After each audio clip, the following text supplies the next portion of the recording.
Bonjour et bienvenue dans le Défaussé, votre émission hebdomadaire actuellement quotidienne sur les jeux de société. Vous connaissez l'histoire si vous nous suivez depuis un petit moment. C'est une émission en 20 minutes où on va parler d'un jeu. Actuellement donc c'est un jeu par jour et toujours en association avec le Loufoque. Donc aujourd'hui on accueille Julien. Salut Julien. Bonjour le Défaussé, bonjour Alex, bonjour Zef. Voilà, enfin on accueille, on t'a déjà vu ici dans le Défaussé. Salut Zef. Ah merci, je suis là. Parce qu'en fait on réenregistre et je l'ai oublié la première fois. C'était la pire intro du Défaussé ever. Non, peut-être pas ever, parce que des fois on est bon. Il y a eu pire. Voilà, mais là j'ai oublié Zef complètement, je m'en excuse. Alors aujourd'hui tu nous parles de quoi Julien ? Doriflamme, donc c'est un petit jeu de cartes de complot, de stratégie, de ruse, de trahison, des jeux de pute comme on les aime les appeler au loufoque. Très sympa. Donc on a 10 cartes avec des personnages, tous les joueurs ont les mêmes cartes. On a les blasons qui ressemblent un peu à Game of Thrones, voilà, pour relancer un peu la mode.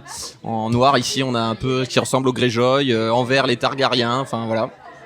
Ouais, si on veut quoi, il y a des licornes, des...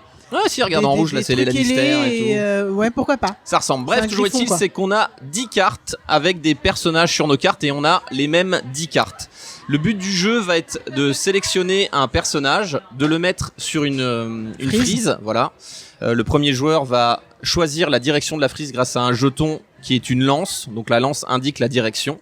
Et à son tour de jeu, on pose une carte. Le joueur suivant va décider de mettre la carte avant ou après la carte qui a déjà été posée. D'accord ? Donc si on joue à 4, eh bien, il y aura 4 cartes de posées dans le sens de la lance. Ensuite, on résout. Donc c'est-à-dire on a le choix soit de révéler la carte et d'appliquer la capacité du personnage, soit de ne pas révéler la carte et du coup de mettre un jeton d'influence. Le joueur à la fin de la partie, c'est-à-dire à la fin des 6 tours qui a le plus de jetons d'influence, aura gagné. Alors attends, on a le choix de résoudre à quel moment exactement ? Une fois que toutes les cartes ont été posées, on résout la frise dans l'ordre. D'accord, donc en fait elle est plutôt longue parce que il y a 10 joueurs, il y a 10 cartes, on en enlève 3. On en enlève 3 au début de jeu pour la mise en place. On en a chacun 7, donc c'est 7 fois le nombre de joueurs. On va jouer 6 tours. Okay. Parce que la dernière carte, on va pas la jouer. Ok. Bon, moi je trouve ça plutôt clair. Ça doit venir du fait qu'on réenregistre, n'est-ce pas ? Vous avez Firiel, est-ce que tu as des questions ? Alors, oui, c'est vachement clair, mais du coup, je vais quand même poser des questions. On va jouer une carte chacun par tour, c'est ça ? Ou combien ? Oui, c'est ça. Donc là, en fait, à chaque tour, il y aura 4 cartes de posées, on va les résoudre. Exactement. Au tour suivant, on va reposer 4 cartes et ainsi de suite. Oui. D'accord. Alors, on n'est pas obligé au tour suivant, une fois que les cartes ont été posées, on n'est pas obligé de reposer une carte. On peut activer la carte qu'on a posée au tour ultérieur. D'accord. Donc, en fait, ce qu'on appelle un tour, c'est poser une carte ou activer une carte. Exactement. D'accord.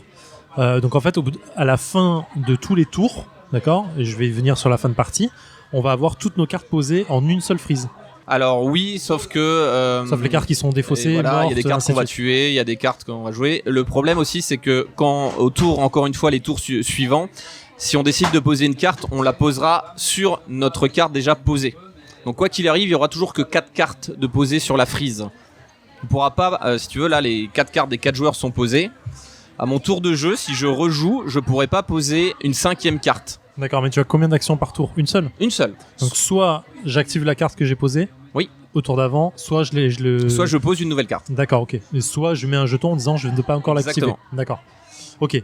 Ah oui, d'accord, ok. Donc du coup, tu dois pouvoir poser tour 1 une carte, tour 2 ne pas l'activer en disant je mets un jeton, et tour 3 dire cette fois je l'active.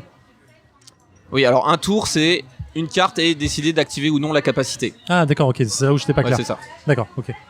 Donc en fait un tour de jeu c'est poser une carte puis y activer. D'accord. Donc à chaque tour t'es obligé de poser une carte. Parce que du coup en fait comme on n'a que 4 cartes devant, je me disais si au deuxième tour tu as pas activé, tu as mis un jeton, si on t'oblige à poser une carte et que tu es obligé de la reposer sur la même carte, ça paraît bizarre.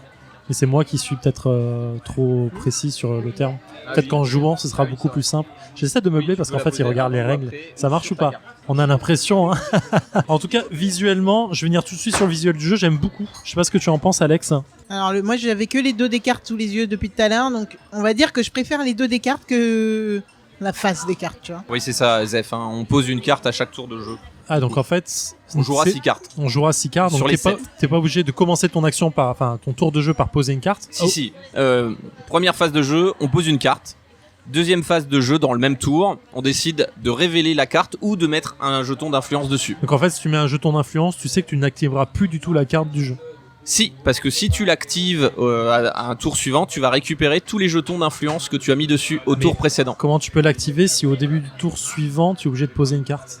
On la refait. Phase de jeu. Je pose une carte dans la frise, avant ou après. Ouais. D'accord. Deuxième phase de jeu, dans le même tour, on résout dans l'ordre de la lance. D'accord. Première option, je décide de pas activer ma carte et je mets un jeton d'influence dessus. D'accord. Deuxième option, j'active ma carte. D'accord. Si dans le tour précédent j'avais posé un jeton d'influence dessus, je récupère le jeton d'influence. C'est là où je comprends pas. D'accord. Deuxième phase, je mets un jeton d'influence parce que je veux pas l'activer. Ok. D'accord. Donc voilà, on continue à activer, machin et tout. Fin du tour. Tour suivant. Tour suivant, je joue une carte. Ok, mettons, paf. Ah, mais tu m'as dit que tu devais recouvrir la carte. 3 possibilités. Soit sur la frise, avant, derrière, ou sur la carte. C'est pas obligé, c'est une Donc option. tu peux avoir plus de 4 cartes dans la frise. D'accord. Il y a un moment où c'est moi qui ai mal compris. Non, c'est moi. Un moment, t'as dit qu'il pouvait avoir que 4 cartes sur le plateau. Ah, ok, d'accord. Donc ça, on oublie. Ok, tout devient très clair. Okay. D'accord, excuse-moi. Non, mais au moins c'est vachement plus clair. Donc en fait, à la fin, on peut effectivement avoir une frise à déclencher qui va être très longue, qui va avoir 7, 8, 9, le problème 10. c'est que je pense que, encore une fois, j'ai pas beaucoup d'expérience sur ce jeu, mais si on a une carte qui accumule 5 jetons d'influence, on va essayer de la shooter. Et les jetons d'influence, quel est leur but? C'est celui qui a le plus de jetons d'influence à la fin des 6 tours qui a gagné. D'accord, ok, tout est clair. Et en fait, il faut éviter d'activer les cartes pour essayer d'avoir les jetons d'influence ou tuer les cartes qui ont des jetons d'influence avant qu'ils soient récupérés. C'est ça. C'est à peu près ça. Toute la petite stratégie des personnages. Moi je l'avais, mais peut-être que j'ai loupé le moment où tu as dit 4. Non, mais j'étais pas clair. À un moment, je me suis quand même trompé. Ok. Bon, on est prêt pour jouer. Super. Let's go. Et bonne trahison. Ok, eh bien, je joue ceci et je dis que l'ordre de la frise, c'est comme ça. Alors, l'héritier, s'il n'y a pas d'autres cartes révélées du même nom, gagnez 2 jetons d'influence. Bravo. Alors tu peux jouer donc soit avant, soit après, soit jouer sur ta carte. Mais du coup, si tu fais ça, tu perds les jetons d'influence. C'est très bizarre ce jeu. Non mais en fait, le but, au bout d'un moment, ça va s'accumuler. Il va falloir arriver à déglinguer les gens qui sont... Ouais, mais c'est... Bon. Je pense. Hein. Du coup, c'est encore à moi. Il m'aurait volé moi. Parce qu'il y a un autre connard qui a tué ses légumes. Non. T'es là, genre. Non, ça peut être chaud comme jeu. Ça peut être bien. Si, ce jeu peut vraiment être bien. Bon, tu joues ? Oui, excusez-moi. Donc là, on refait un tour. Hein. Nous voilà de retour dans le défaussé après une partie de 13 minutes et 29 secondes de Oriflame. Pour information, qu'est-ce qu'un Oriflame, Julien ? Eh bien, grâce à Zef qui nous a permis d'avoir une petite précision, c'est la bannière qui permet de rediriger les commandements.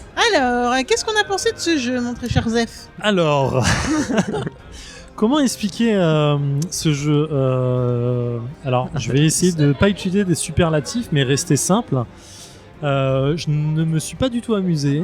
J'ai trouvé ça un peu boring, même. Je sais pas, en fait, il y a un petit côté mascarade, comme on l'a dit. Donc, il y a un petit côté, du coup, très aléatoire.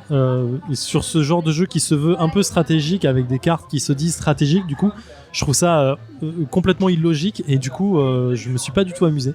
En fait, ce genre de jeu en fait qui te dit voilà, t'as plein de cartes avec des rôles qui sont complètement identiques, t'en enlèves 3 au hasard, donc en fait du coup tu es obligé de construire ta stratégie avec les cartes que t'as en main, sachant qu'il y en a une que tu joueras pas.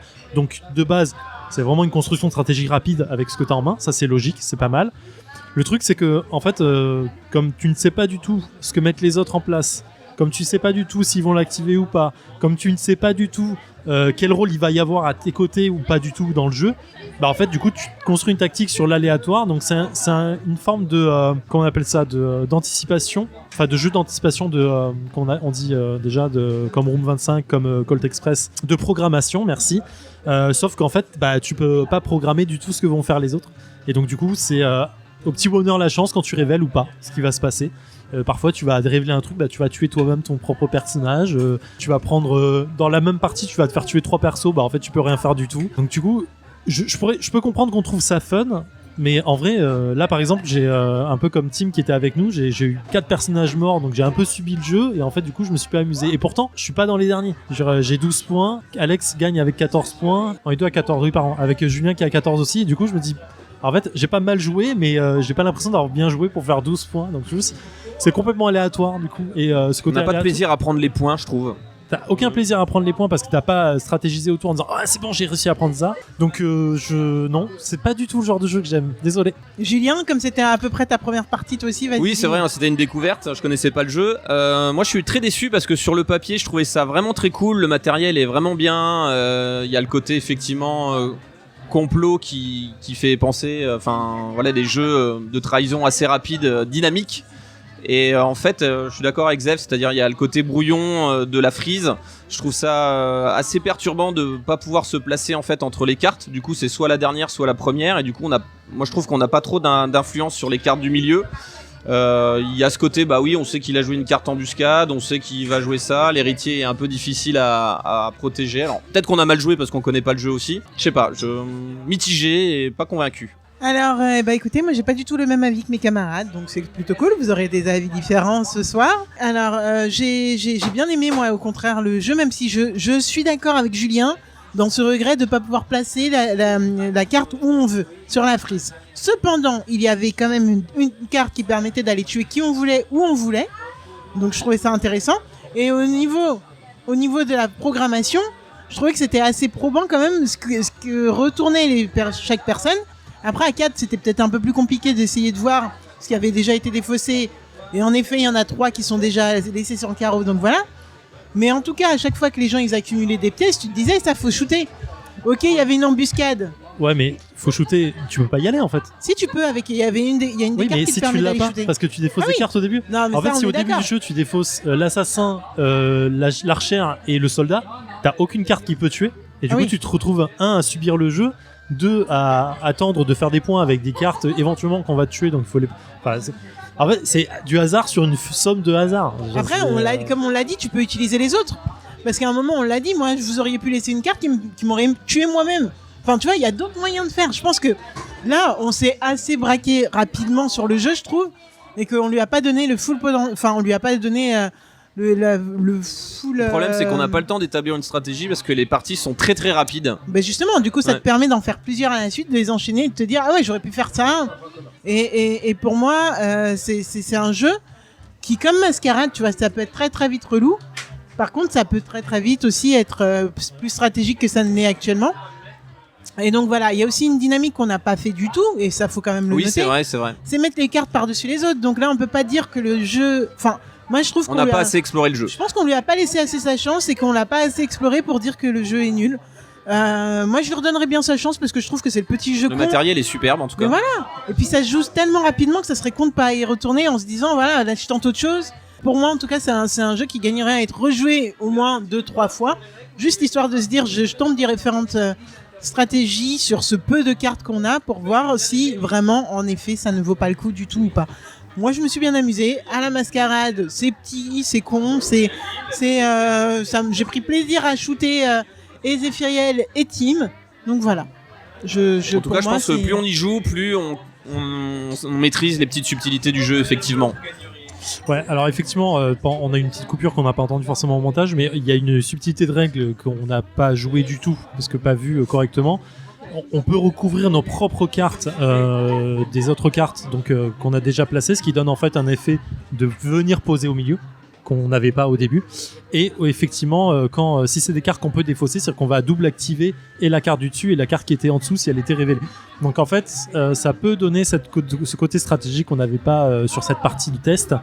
Donc ça appelle à une deuxième partie effectivement, mais et qui donne peut-être la sensation que le jeu n'est pas si hasardeux que ça, ou du moins qui contrôle une partie du hasard. Ouais, mais on peut se poser la question de la rejouabilité quand même, du coup.